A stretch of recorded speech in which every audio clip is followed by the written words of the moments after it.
Здравейте! В днешното видео ще се опитам да направя мои лични виждания за евентуалните парламентарни избори. Доста от някои политици, които са така настроени към политическата математика, отразяват, че евентуалната дата за парламентарните избори са около 29 март 2026 година, за което ще се опитам да направя моите лични виждания. Преди това аз ще ви представя наталната карта на България, като ще се опитам отново да преповторя някои думи, някои мои фрази. И така, за какво става въпрос? Ето, българският народ се намира в 12-ти дом и с разположение на 30 градус в Стрелец на южният лунен възел. Това ни показва, че, например, българският народ винаги ще бъде зле информиран, винаги ще бъде игнориран от нашите управляващи. В същото време на Коспидата на четва и са в зодиакален знак Козирог. В същото време Слънцето се намира на Коспидата на четвърти дом в зодиакален знак Телец. Ако българският народ се стреми към една дисциплина, ред и трудолюбие към постигането на онова, което те желаят и имат желание да постигнат, то управляващите ни, без значение от това каква политическа партия са, изобщо управляващите ни са хора, които мислят само за парите. И едните, т.е. и българският народ, и управляващите се намират в една и съща земна стихия. Козирог е в земната стихия, а също така и Телеца, които са бавни, тромави в действията. Просто трябва един продължителен етап от време, за да може да се настроят към някакви промени. А сега отиваме на транзитната карта от 29 март 2026 година. Преди да пристъпим, започваме да оглеждаме и какво виждаме. Че всъщност имаме едно струпване на планети в зодиакален знак Овен, Нептун, Сатурн, Слънце, Херон и Венера. Другото, което впечатление ни прави и наличието на секстил между Сатурн, Плутон и квадратурата между Меркурий и Лилит. И така, какво означава това? Не трябва също така да забравяме, че преди изборите на 19 март ще има новолуние на 28 градус в Риби. Значи положително ще бъде новолунието, ако имаме някакви идеи, ако имаме някакви програми за бъдещето, наши виждания, които са свързани с духовното развитие или в областта на изкуството, на театъра, спектаклите и така нататък. Но ние тук имаме политика, което значи рибите, това са воден знак. Те размиват.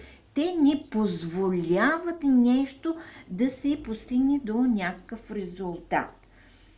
Другото, което е на 21 март, Слънцето влиза в Овен в 1 часа и 11 минути. Или имаме пролетно равноденствие. Настъпва и, ако може да се каже така, и пролета и така нататък. Или имаме един стимул, имаме един тласък за някакво развитие. Но сега искаме да видим всъщност какви ще бъдат действията в този ден, на 29 март. Ще имаме повърхностни неясни разговори, които пораждат именно тези действия.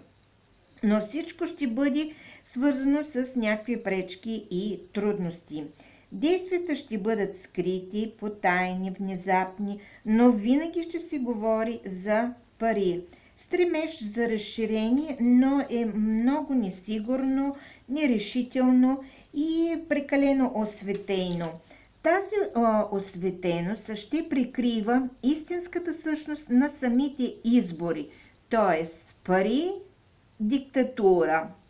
Основните играчи в тази транзитна карта ще бъдат квадратурата, казахме, между Лилит и Меркурий и секстила между Плутон и Сатурн. В същото време ви казах, че ще има и струпване на планети. Какво не прави впечатление, именно какво виждаме? Имаме струпването на планети, които са на върхът на трети дом, именно между Нептун, Сатурн, Слънце и в Овен казахме още, че са Херон и Венера. Наличието на действия, които ще се развиват в страната. В същото време управляващите, т.е. нашите политици, са ослонени от някакви свои идеи, програмни виждания, които са далече от реалността. Те просто са заслепени и 100% мислят само за пари. Т.е. изборите за тях е форма на лично обогатяване. Но Херон показва, че ще формира един далечен, един момент да видя, че той ще формира един далечен тригон с Луната. Ето ни Херон, ето я Луната, което ни показва, че някъде около 13 часа, ако в миналото българският народ е бил причупен, твърде дълго е мълчал, не е могъл да се изяви, сега е момента да се изяви. Моля, гласувайте. Това няма да позволи на мъртвите души да играят на изборите. Тази активност ще се осъществи някъде до около 13-14 часа на обед. Другото, което ни прави впечатление, е, че, например, наталният Меркурий прави съвпад с транзитният Уран. Ще имаме внезапна нервност, арогантност в разговори и винаги мисълта ще бъде за пари. В същото време наталният Сатурн, ето го, прави съвпад с транзитният Юпитер. Но тази година Юпитер за една година е транзитен в Рак. Би трябвало да е силен, но всъщност не е силен, защото той е в екзалтация в Рак, но всъщност има много слабо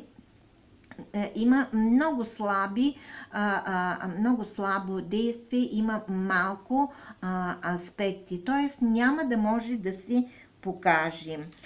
все още ще има пречки и трудности, тъй като Юпитер започва да излиза от ретроградната си сянка, тъй като беше в ретроградно движение от 11 ноември 2025 година на 25 градус в Рак до 11 март 2026 година на 15 градус в Рак.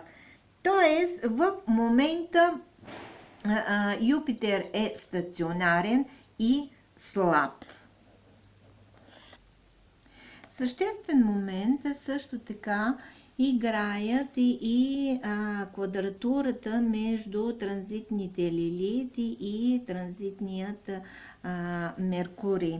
Характерно ще имаме преувеличаване на нещата, неясна информация, което ще поражда доста напрежение в разговорите, но и проблеми с парите.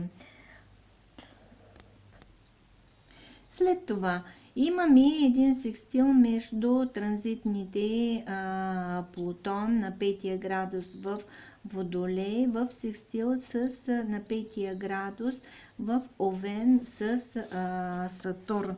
Това ни говори, че политиците ще продължат своите действия, разговори и липсата на информация към българският народ.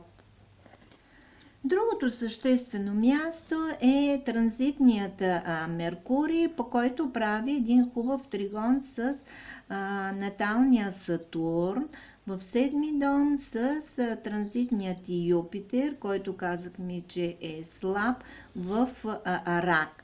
Съществен момент, обърнете внимание, е, че ще имаме разговори на тема. Тези пари ще ви стигнат ли, за да влезете в Народното събрание и да бъдете ужким опозиция? Друго съществено е, че транзитният медиум Цели прави съвпад с наталният Меркурий, който е ретрограден и е слаб в Сатурн, и съвпад с наталния асцендент, което ни говори, че все още българският народ не е озрял, не е осъзнал своята същност и онова, което му е дадено за развитие и представи. Другото, което ни прави впечатление, наталният Марс прави секстил с транзитната Луна и в същото време виждаме, че и Марс прави съвпад с северният лунен възел. Това ни показва, че все още действията на опозицията е слаба, независимо, че се намират в правилна посока, но все още техните действия, т.е. говорим за опозицията, ще бъдат несигурни и нерешителни.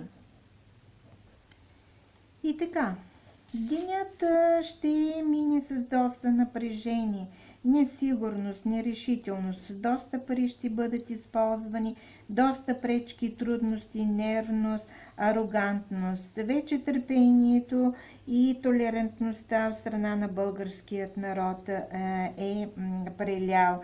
Невярната информация, заслепеност на политиците и отдалеченост от реалността няма да им помогне да реализират идеите си. Просто маратона започва за 2026 година. За мен датата не е подходяща за избори. Благодаря много и предполагам, че съм била полезна с моята информация. Още веднъж ви моля много да участвате в изборите, дори и грешно да ви е грешен избора. Отидете и гласувайте. Благодаря много и предполагам, че съм била полезна с моята информация.